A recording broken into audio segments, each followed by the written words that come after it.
Dito na, dito na. Sabla. Satisfying. Wow. Ayun, grabe naman yan mga katunying. Ayun naman tong talong na to mga katunying. Oh. Dalawang dangkal. Yung isang talong, dalawang dangkal mga katunying. Ayun sila oh. Ayun yung mga bunga niya oh. Makapal kasi yung dahon niya eh. Ayun oh. Ayun dito oh. Ayun sila oh. Hanggang dito oh. Ayun sila oh.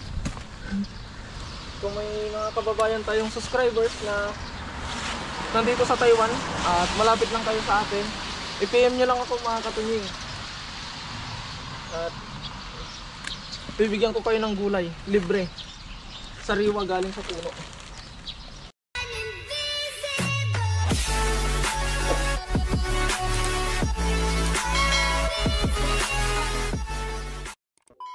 So what is up mga katunying, magandang umaga sa ating lahat. At syempre welcome back sa ating YouTube channel mga katunying. Kung ngayon para kayo napadpad sa aking YouTube channel mga katunying, inaanyahan ko kayo mag-subscribe at i-click ang notification bell para ma-update kayo sa mga susunod pa nating video. At syempre mga katunying, another day, another vlog dito sa ating munting garden. At ngayong araw mga katunying ay umuulan. Pero syempre kahit na umuulan mga katunying ay kailangan natin gawin yung ating daily routine dahil may pasok na naman tayo ngayong umaga. At napakalinis ng ating garden mga katunying. Grabe, ang ganda. Gagawa pa rin tayo ng sisig mga katunying. Tapos bago natin simulan ay titignan natin yung mga manggang binalot natin. Baka mamaya nagkalaglagan yung mga papel niya mga katunying. At isa pa mga katunying ay ang isang activity pa natin ngayon ay mag-harvest tayo ng talong. Kasi ayun na mga katunying yung talong oh. Ang haba. Tapos tumasahid na sa lupa mga katunying. Kakainin ng tulad dito, kinakain na ng kuhol mga katunying. Dahil ang target sana natin ngayon, o ang mission na sana natin ngayon mga katunying ay magkukultivate tayo ng talong. Kaso hindi tayo makakapag-cultivate gawa ng malakas ng ulan kanina, makunat yung lupa. So ito po yung ating mangga ngayon mga katunying, namumuti oh. Di ba? Namumuti na mga katunying yung mangga natin dahil napakaraming bunga. At ganoon din dito sa kabila. Yun oh. Wow. Yung palay natin nalinisan din, pati yung ating sayote nakarating na sa taas. Kaya ngayon ay simulan na natin gumawa ng sisig mga katunying dahil limitado lang yung oras natin ngayong araw. At pagkatapos natin gumawa ng sisig, mag-harvest tayo ng talong dito at yung talong doon sa harap. Kaya tara mga katunying, simulan na natin. SG.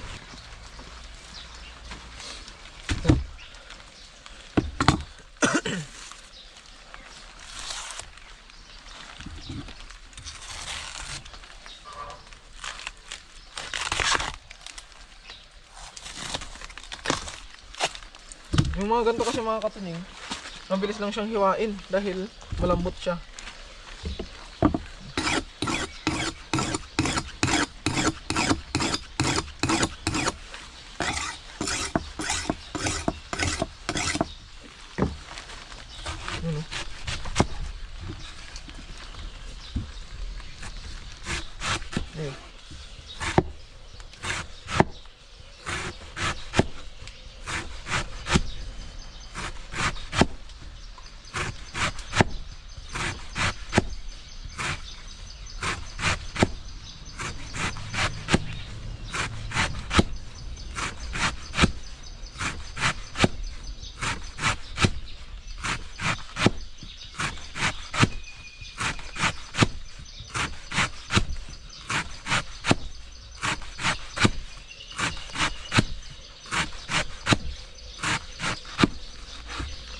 Mabilis lang maghiwa ng ganito mga katunying kapag malambot lang yung ating hihiwain. Kasi yung kutsilyo natin ay maliit lang.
lang maghiwa.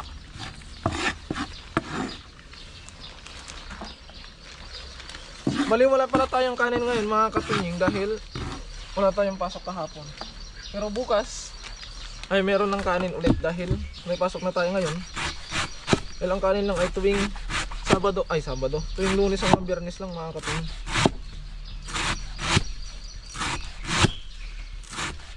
Mga katunying, tapos na natin ano, sisig. Tapos lalagyan na natin to ng darak mga katunying. At ito na mga katunying, syempre tutubigan na natin. Nang sa ganon ay ma-serve na natin mga katunying.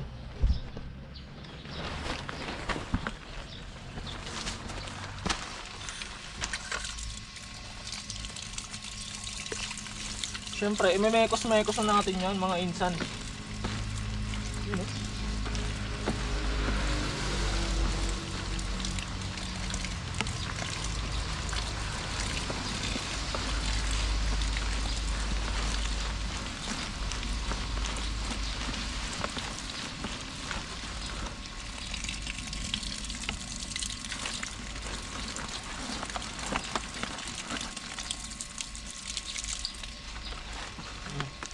Tapos haluin natin hanggang ilalim.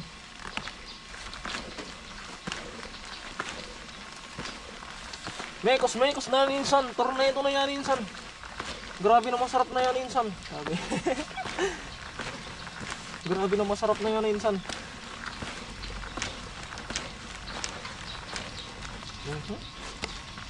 Yan o. Diba? Magusto tayo ng kamay dahil isa-serve na natin mga katunying.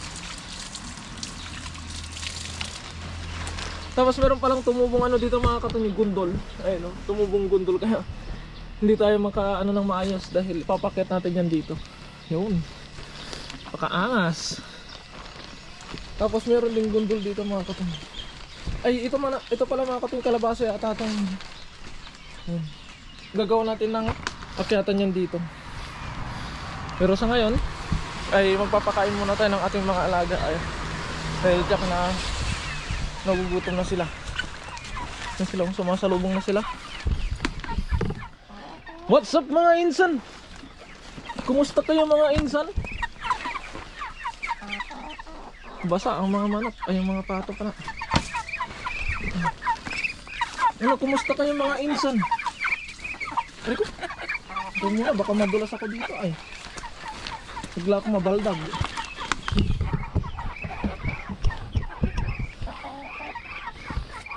Sandali lang mga insan.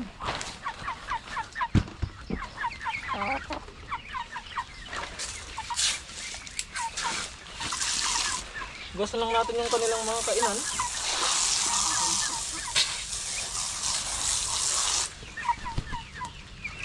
Bakit? Oh, excuse me insan.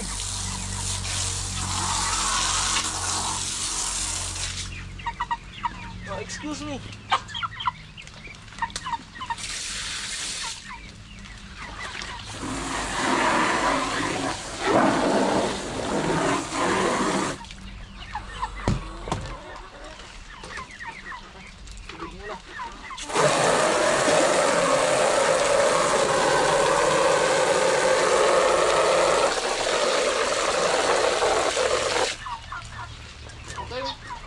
Let's eat mga insan.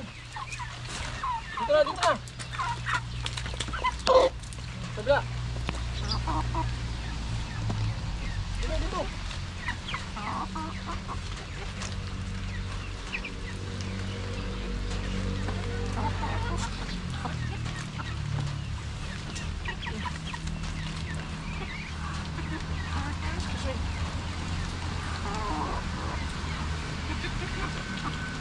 Ano naman ang kamay ko ah? Tutok mo naman patay ang kamay ko.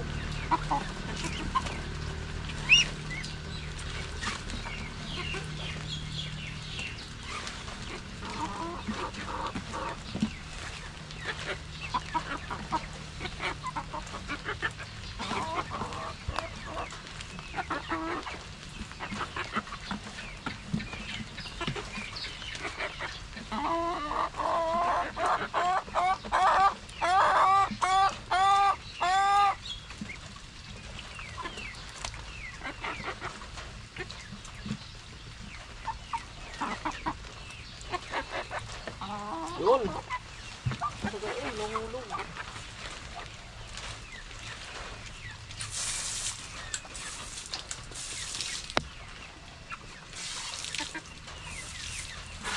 Bawasan na natin itong balde. Yung sa ganun ay malinis ulit bukas.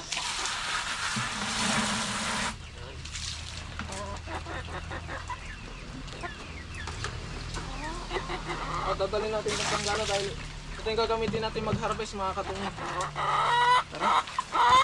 Dahil tapos na ang ating misyon dito sa loob at ayun sila kumakain na. Ay doon naman tayo sa labas mga katungo. Siyempre next naman natin papakainin ay itong mga manok natin dito sa labas mga katungo. Kalma na.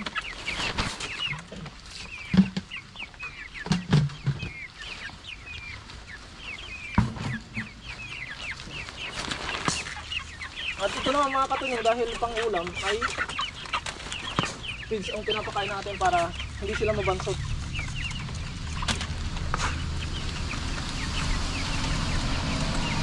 Excuse me.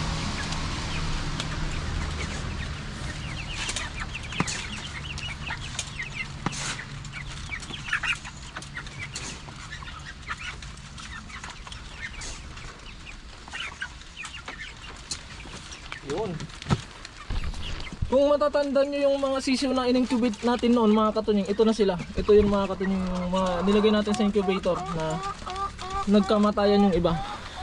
Kaya ngayon naman mga katunying, ang susunod nating mission ay gagawin na natin. Yun ay ang pag-harvest ng talong mga katunying. Kaya samahan nyo ako sa pag-harvest dahil palakas ng palakas yung ulan. So ayun, ito siya oh. Yun mga katunying. Satisfying. Wow. Ayun, grabe naman yan mga katunying. Ayun naman tong talong na to mga katunying. Oh. Dalawang dangkal. Yung isang talong, dalawang dangkal mga katunying. Siyempre, hindi lang yan. Meron pa dito sa kabila. Ito mga katunying, kinakain na ng ano? Kuhol. Ito. Yung kinakain na ng kuhol. Tapos ito, dahil hindi, ito lalaki pa to mga katunying, pero kukunin na natin dahil reject na to. Tapos ito din. Kapag bumaluktot na ganito, hindi na to hahaba mga katunying. Tapos yung isa pang baluktot doon. Ito pa oh. Ayan. Jackpot na naman tayo dito mga katunying. Kabila. Ito mga katunying, marami-rami yung bunga to. Lahat na nang nakasahid sa lupa. At tulad nito mga katunying, kinakain na siya ng kuhol. Ilalagay na lang natin dyan sa ano para maging pataba. Ito kunin natin. Kasi mga nakasayad. Yan.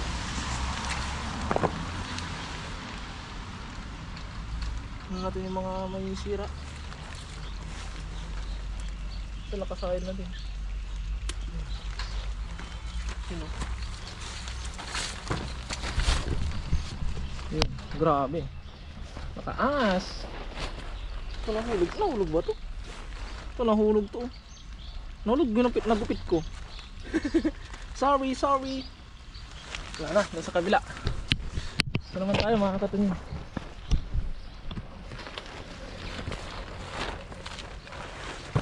Ay, yung mga nakasayad naman dito ang kunin natin. Ano?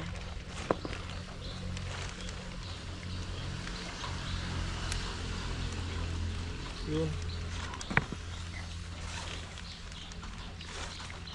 Kailangan natin yan ito dito para hindi sumayad.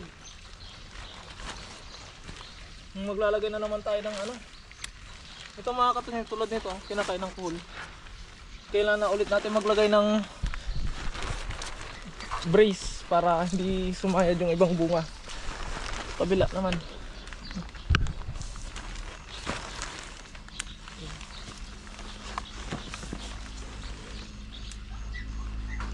Sana oh, maganda sana to kaso sumayad din. Sumasayad ito mga to.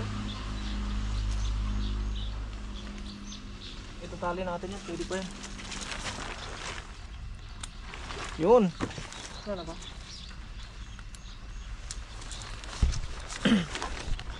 So So bali ito yung ating na-harvest mga katunying dito sa ating talong dito sa likod. At meron pa tayong isang talong doon sa harap mga katunying. Na yun naman yung pangpakbet na tinatawag.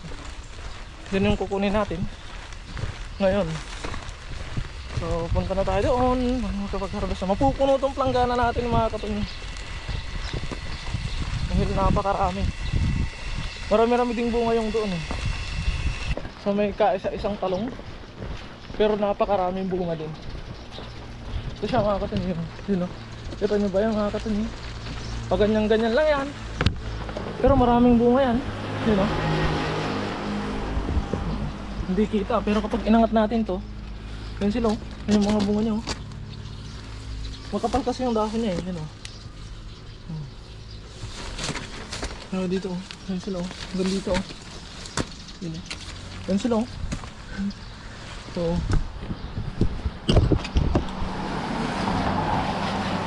siyempre, ano pang hinihintay natin? Wala lang tayong hinihintay dahil haharvestin na natin to. Ganyan siya oh. Kaya sa mga kababayan natin dyan na malapit lang dito sa atin sa Changhua, kung may mga kababayan tayong subscribers na nandito sa Taiwan at malapit lang kayo sa atin, i-PM nyo lang ako mga katunying. At bibigyan ko kayo ng gulay, libre. Sariwa galing sa puno.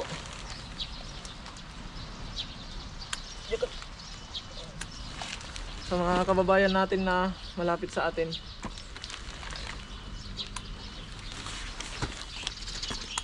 Kahit basta malapit lang mga katunying, kahit ihatid ko pa mismo sa bahay nyo, sa dorm nyo. Basta malapit lang ha. Mga Changhua, mga ganun, Taichung pwede. I-PM nyo lang ako mga katunying. Para may share natin itong ating pananim. Yun. So lalagyan din natin ng brace itong mga katunying sa day off. Ngayon nabasag na yung lalagayan natin dahil sa bigat. So huhugasan na natin to dahil mabigat dahil marumi mga katunying at puro putik dahil umulan.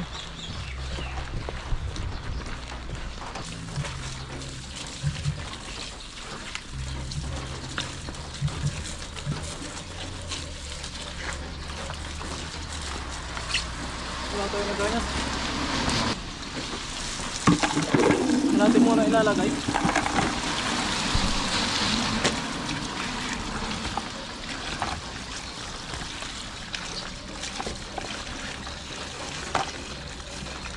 Para mahugasan natin.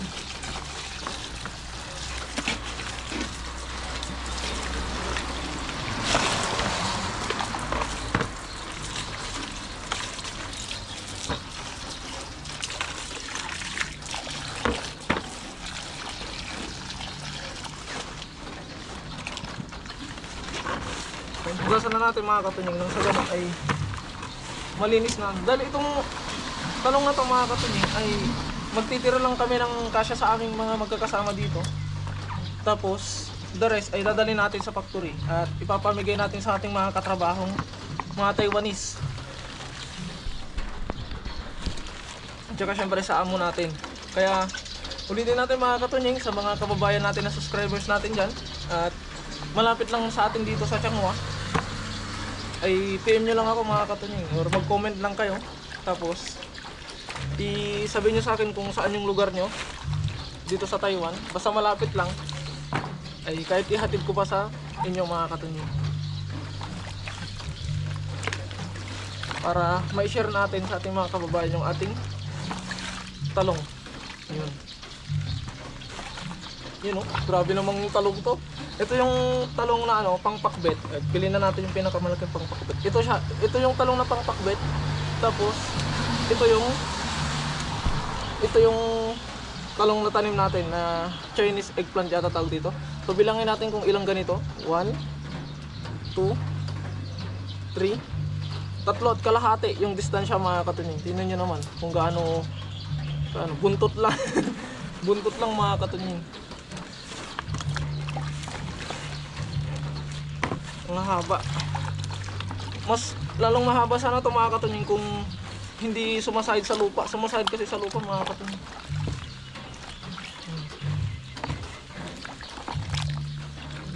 Another blessing. Yung iba ay payat pa, kinuha na natin dahil sumasahid sa lupa, kakainin lang din ng kuhol. Yun o. O diba? Ano kasi? Tingnan natin. Yun mga katunying. Harvest. At ito lahat yung ating na-harvest mga katunying. So nasa ilalim yung mga pang pakbet. Kaya maraming salamat sa walang sawa niyo pong suporta mga katunying. Bali hanggang dito na lamang muli ang ating video dahil umuulan at may pasok pa tayo. Kaya maraming salamat po sa walang sawa niyo pong suporta sa akin at sa aking mga nakakasama. Mag-ingat po palagi mga katunying and God bless po. Bye bye.